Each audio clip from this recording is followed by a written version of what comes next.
Good day, wonderful people. Hope you guys have all been doing well. If you follow the channel, you know that from the last video, we are currently in South Georgia, coming across a surprise E8 locomotive, seeing straight line operations, and coming across some very conveniently timed action at Waycross. Ice Climber, Atlanta Terminal Productions, and I made our way down to Folkston, Georgia, where we have been seeing lots of trains, lots of friendly crews, and having some very fever dream-esque timing rail fanning trackside in the night. And guess what? We're still here. What? Yep, we got that Caboose trackside for a reason. It's currently about 6 a.m. right now, and after having been woken up a few times by some of the overnight trains coming by, we finally decided to get out of bed ourselves and head trackside for some of the really early morning action. The first of our trains being CSX IO31, coming down from New Jersey and terminating in Jacksonville, Florida.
If you have an attentive eye, you may notice something about this intermodal train. What do you mean by that? There are no double stacks at all, and that is no accident. You see, having to go from New Jersey to Florida requires you to unfortunately go through the tragic city of Baltimore. Disgusting. And there is freight traffic that goes through Baltimore that has to navigate this tunnel. The Howard Street Tunnel, in fact. A tunnel that provides a convenient way for moving freight underneath the city without requiring a plethora of crossings through this very dense area. But there is a shortcoming, pun intended. And that's the fact that this tunnel is not that tall, just like me. So double stacks actually cannot fit inside this tunnel. And in order for intermodal trains like IO31 here to navigate through Baltimore, they have to load only single stacks.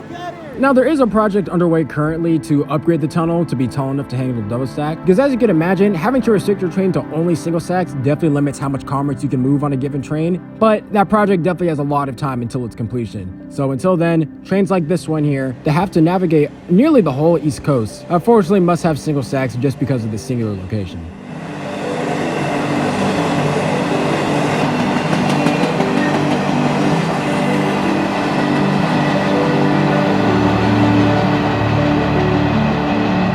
Following CSX IO31 would be CSX M808, or a curfew run of CSX M208. I'm assuming this curfew had to do with some maintenance somewhere else on the line.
And to conclude this early morning rush, we have Amtrak coming by. This Amtrak train being PO53, or the southbound run of the auto train that we had seen going through Winnetka, Georgia in the last video.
With nothing else coming, it being dark, and honestly me being very cold, it was time for us to head back to the caboose, get some more rest, before eventually waking up in the midst of more sunlight and more trains.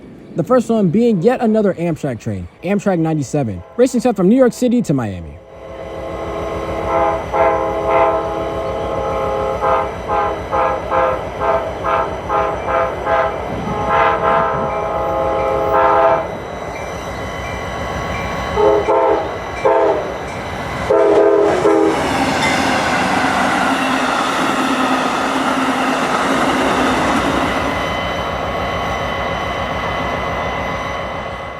With Amtrak gone and daylight upon us, we can now have a very clear look of this rail train that has been parked here since yesterday. What is this? What we are looking at, my friends, is a CSX Welded rail train. This one in particular being led by a rather uncommon ST40-2 on the CSX system, and sitting here in idle waiting for God knows what. If you follow my videos, you know I've definitely shown a lot of footage in the past of lost segments of welded rail just sitting next to the main line, and those rail segments are laid by trains like these. So let's see one of these in action. We can see in this footage here, there's a singular locomotive on the front, and you have these specially fitted cars that have racks for sitting the rail segments. In this footage here, the racks are exposed, and in most rail trains I've seen, the racks have been exposed, but for whatever reason, the welded rail train here has gondolas type cars that have the sides covered. Behind all the welded rail segments sitting on these specially fitted cars are a number of flat cars with specially fitted technology. The middle flat car here, surrounded by two other flat cars, actually has the machinery that's driving out the loaded rail from the racks that they're sitting on. While the flat car both in front and behind it are equipped with controllable supports that help guide the loaded rail from the racks that they're sitting in into the machinery that drives out the loaded rail and then directly onto the ground. And then there's also this flat car with a cover, compressed air tanks, and some controls underneath it. What that's for, I really don't know. If you guys happen to have any information, please feel free to share it down below. Welded rail deviates from the older style of merging rail segments together, which was jointed rail, where you'd have like two plates that sort of bolted rail segments together, and offers advantages such as smoother rides and just stronger rail. So if you're on the main line, the rails that you're looking at are almost certainly welded rail. And trains like these are riding on the rails to literally build the infrastructure that they're using. Sensational. Anyways, enough of my yap. It's time for us to see some more trains. It wouldn't be too long after Amtrak came by before yet another CSX train came. This one coming off the Jessup subdivision and having an ID that I honestly don't know.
After this train cleared, there was a little bit of gap between the action on the main line. So now we can get a good look at the caboose that we've been staying at. Wow. This caboose formerly belonged to the Seaboard system and was ID'd 16250. I couldn't find much on when it was made, but the oldest artifact that I could find was this photo of it from 1986. I can't believe this. I know, these are some pretty crazy numbers. The lodging inside this caboose is being provided by Roadmaster's Lodge, which moved this rolling stock to its current place back in 2010 and completely refurbished the inside of it to be able to accommodate 4 people and also have Wi-Fi, running water, electricity, and all the stuff that you'd regularly find inside a hotel. Except, you get the feel of actually being on an older railroad caboose and be sitting right next to the CSX main line here. And this actually isn't the only lodging that they offer. They offer the Lodge. Yes, that's what it's called. Which was originally built in the 1800s and was actually the office of the roadmaster in the Folkston area before it eventually went obsolete in the mid-1900s, then was restored by the wonderful people at the Roadmaster's Lodge. And now it is one of the staple amenities of the Folkston area, being able to accommodate up to 6 people and providing another source of trackside lodging for the many foamers that are around here. I would definitely suggest checking these places out. These aren't the only ones, there are other trackside areas, but at least the caboose that I was in definitely did us well. Just make sure you're willing to pay. Oh my god. And do this in advance. Anyways, the next train that was coming up was a northbound, and this northbound was gonna take the Jessup subdivision. Now, in case you didn't watch the last video and have no idea what I'm talking about, currently the caboose that we're at is next to the CSX Nahunta subdivision. Now, just north of our present location, the track actually splits off to the left, taking you to the Jessup subdivision. The majority of the trains that come through Folkston go through the Jessup subdivision, which will take you up to Waycross, Georgia in about 30 miles and Atlanta, Georgia in 300 miles, while trains going straight onto the Nahunta subdivision will eventually hit Jessup, Georgia in 50 miles and Savannah, Georgia in 100 miles. Are you happy, guys?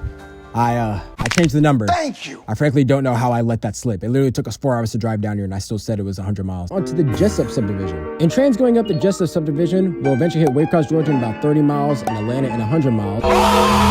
You stupid. You are so sorry. This guy stinks. Our late night adventures in the previous video were all on the Nahunta subdivision, but there are also areas on the Jessup subdivision where trains can push 70. One of those areas is Race Pond, Georgia, where we wanted to see this northbound that was coming up from Florida. But, unfortunately.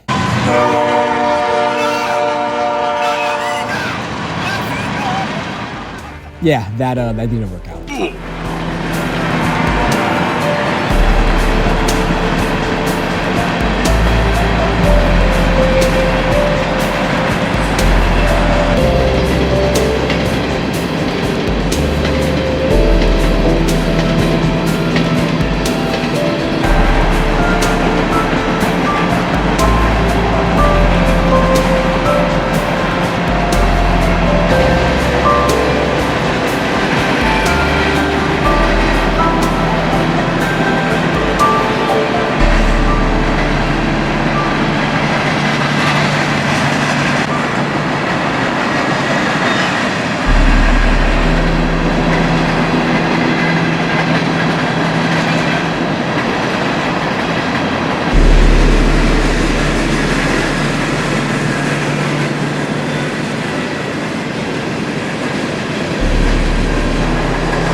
As you can tell, that was a complete failure.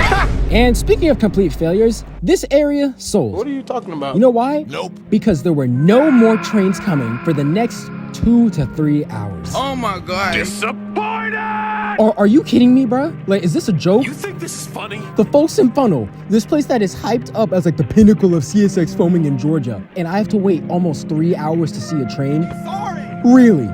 Really? This is what we're doing in 2024, huh? These are Greenville district figures. I could have seen activity like this in Buford, bro. What is this? This overrated, underhated, concentrated location of me. Man, I was hoping it was not true. We went up onto the Jessup subdivision and we looked. We checked out all the signals and we knew someone who had ship, so I don't even know why we went up there. We knew that there was nothing gonna be coming. Zero purpose. So we returned back to the caboose, waiting. Ice Climber and ATL doing, I have no idea. while I was just sitting out on the back porch getting some homework done and trying to be productive in the midst of nothing else coming by. Fortunately for us, there was something of consolation. CSX IO37 that was coming down from Charlotte, North Carolina, that was being led by CSX 1869. Incredible. The Chesapeake and Ohio Heritage Unit. So that was something for us to look out for, but like I said, 3 hours. No! Fortunately, the Waycross rail cam showed something coming out of Rice Yard, meaning that we would finally have something to keep us entertained in the midst of us waiting for IO37. Nice. There's something happening to be a manifest coming off the Jessup subdivision and likely heading to one of the CSX yards in Jacksonville.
How nice of this train to have a Jeep trailing. That will literally be the only moving EMD that we saw on the CSX mainline this entire trip. Boy, shot at that. Like no Max, nothing, bruh. Girls, I want to see men. Anyways, CSX IO37 was close enough for us to leave the caboose and scour the rails looking for this train. So, after leaving my mark on the back porch and packing up all my stuff, it was time for us to finally leave and start searching. Scanner feed was very patchy, so we were relying on sources to try to find this train, and it was definitely quite the search looking for this thing, taking us on back roads because we didn't want the same shot that we had gotten last time, before eventually we found ourselves at this crossing. A crossing that was not too far, but also not too close to IO37's last updated location. We are once again low-key in the middle of nowhere, but it's not nighttime, so it's not nearly as creepy. The only bad thing about this day was the wind. Oh my goodness, it was so windy today, bro. And for my seasoned viewers, you know that when there's wind, there is absolutely garbage audio.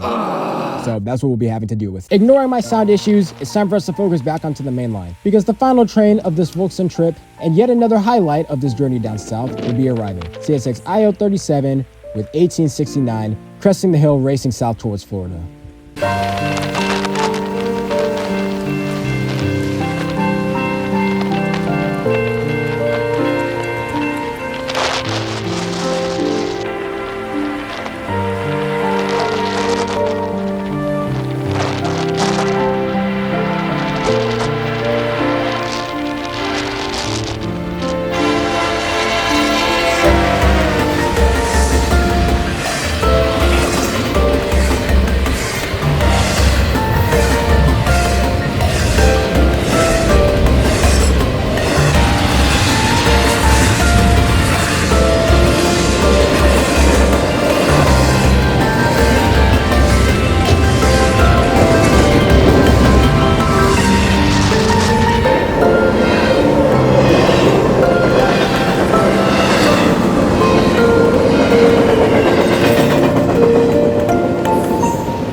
Once again, not really 70 miles per hour, but what can you do, man? I was glad to catch another heritage unit. And from here, it would be time for us to finally say our goodbyes to this area and start making the Northbury trek up to Atlanta, Georgia. This is truly quite the experience, and I definitely had a lot of fun. I appreciate you, Ask Climber and Atlanta Terminal Productions, for accompanying me on this journey. I was very glad to have both of y'all with me, and I hope we can do something like this again. I hope that you guys enjoyed both of these Folkston videos, and until next time, my friends, God bless. I will see you soon out on the high iron.